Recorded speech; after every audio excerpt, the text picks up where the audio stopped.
ನೋಡಿ, ಗೊಂದಲ ಬಗೆಹರಿಲೇಬೇಕು.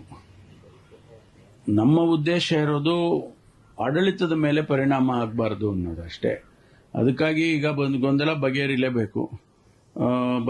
ಬಗೆಹರಿಸ್ತಾರೆ ಅಂತ ನನಗೆ ವಿಶ್ವಾಸ ಇದೆ. ಸರ್, ಅಂದ್ರೆ ಪದೇ ಪದೇ ನಾವು ಕೇಳಿದೀವಿ, ಬಟ್ ಇವತ್ತು ಒತ್ತಡ ಹೇರಿದಾಯ್ತು, ರಿಕ್ವೆಸ್ಟ್ ಮಾಡಿದಾಯ್ತು, ನಾಜೂಕಾಗಿ ಹೇಳಿದಾಯ್ತು, ಗೊಂದಲ ಇಲ್ಲ ಅಂತ ಬಹಿರಂಗವಾಗಿ ಹೇಳಿದ್ರು ಅಂತರಂಗದಲ್ಲಿ ಗೊಂದಲ ಇದ್ದೇ ಇದೆ.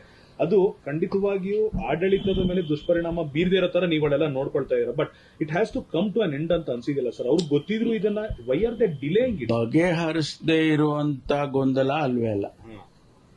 ಬಗೆಹರಿಸೋದಕ್ಕೆ ಅವರಿಗೆ ಈಗ ಚುನಾವಣೆಯಲ್ಲಿ ಬಿಸಿ ಇದ್ರು. ಈಗ ಚುನಾವಣೆ ಮುಗ್ದಿದೆ.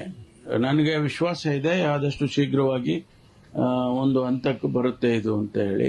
ಯಾಕೆಂದ್ರೆ ನಾನು ಹೇಳಿದಾಗೆ ನಮಗೆ ಬೇಕಾಗಿರೋದು ಆಡಳಿತ ಮುಖ್ಯ. ಆಡಳಿತ ಜನಗಳಿಗೆ ನೀವು ಕಿತ್ತಾಟ್ಕೊಳ್ಳಿ, ಏನಾದರೂ ಮಾಡ್ಕೊಳ್ಳಿಯಪ್ಪ, ನಮ್ಗೆ ಆಡಳಿತ ಮುಖ್ಯ, ಕಾರ್ಯಕ್ರಮ ಮುಖ್ಯ ಅನ್ನುವಂಥದ್ದು ಸಂದರ್ಭ. ಅದಕ್ಕೋಸ್ಕರ ಬೇಗ ಬಗೆಹರಿಸ್ತಾರೆ ಅಂತ ಅನ್ಕೊಳ್ತೀನಿ. ಪುನರಚನೆಗೆ ನಿಮ್ಮ ಒಪ್ಪಿಗೆ ಇದೆ ಸರ್? ಪುನರಚನೆ ಆಗ್ಬೇಕು ಅನೇಕ ಜನ ಶಾಸಕರು. ನಾವು ಹೇಳುವಂತ ವಿಚಾರಗಳಲ್ಲ ಇವು. ನಾವು ಹೆಂಗೆ ಹೇಳಕ್ಕಾಗತ್ತೆ? ನನ್ನ ಅಭಿಪ್ರಾಯ ಹೇಳ್ಬಿಟ್ರೆ ಆದ್ರೆ ಏನಾಗುತ್ತೆ? ಅದು ಅವ್ರಿಗೆ ಬಿಟ್ಟಿದ್ದು. ಮುಖ್ಯಮಂತ್ರಿಗಳು, ಅಧ್ಯಕ್ಷರು, ಹೈಕಮಾಂಡ್ನವರು ಇವರೆಲ್ಲ ಕೂತ್ಕೊಂಡು ನಾವು ಹಿಂದೆ ಎಲ್ಲ ನೋಡಿದೀವಲ್ಲ. ಕಳೆದ 40 ವರ್ಷದಲ್ಲಿ ನಾನು ಕೂಡ ಅನೇಕ ಇಂತಹ ಸಂದರ್ಭಗಳನ್ನ ನೋಡಿದ್ದೇನೆ. ತೀರ್ಮಾನ ಮಾಡ್ತಾರೆ. ಸ್ವಲ್ಪ ಕೆಲವು ಸಂದರ್ಭದಲ್ಲಿ ಟೈಮ್ ತಗೊಳುತ್ತೆ.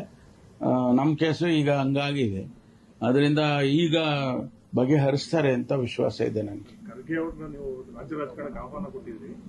ಸತೀಶ್ ಜಾರಕಿಹೊಳಿ ಸೇರಿದಂತೆ ಬಹುತೇಕರು ಕೂಡ ಅದನ್ನೇ ಒತ್ತಾಯ ಮಾಡ್ತಿದ್ದಾರೆ. ರಾಯರೆಡ್ಡಿ ಕೂಡ ನೆಕ್ಸ್ಟ್ ಆಪ್ಷನ್ ಸಿದ್ದರಾಮಯ್ಯ ಬಿಟ್ಟರೆ ಅವರೇ ಅಂತ ಅನ್ನುವಂತ ಮಾತುಗಳು. ಇಲ್ಲ, ನಾವೆಲ್ಲ ನಮ್ಮ ಅಭಿಪ್ರಾಯಗಳು ಹೇಳ್ತೀವಿ. ಆದ್ರೆ ಅಂತಿಮವಾಗಿ ತೀರ್ಮಾನ ಮಾಡೋರು ಹೈಕಮಾಂಡ್ ಅಲ್ವಾ? ಅವ್ರೇನ್ ತೀರ್ಮಾನ ಮಾಡ್ತಾರೋ ಅದಕ್ಕೆ ನಾವು ಬದ್ಧವಾಗಿದ್ದೀವಿ. ಏನೇ ತೀರ್ಮಾನ ತಗೊಳ್ಳಿ, ಅವ್ರು ಏನೇ ತೀರ್ಮಾನ ತಗೊಂಡ್ರು ನಾವೆಲ್ಲ ಬದ್ಧವಾಗಿರ್ತೀವಿ. ಈ ನಾಯಕತ್ವ ಕಿತ್ತಾಟ ಸರ್, ಖರ್ಗೆ ಅವರ ಆಗಮನ ಒಂದು ಪರಿಹಾರ. ನಾನು ಹೇಳಿದ್ನಲ್ಲ, ನೀವು ಯಾವುದೇ ರೀತಿಯಲ್ಲಿ ಪ್ರಶ್ನೆ ಹಾಕಿದ್ರು ಕೂಡ ಉತ್ತರ ಒಂದೇ, ಹೈಕಮಾಂಡ್.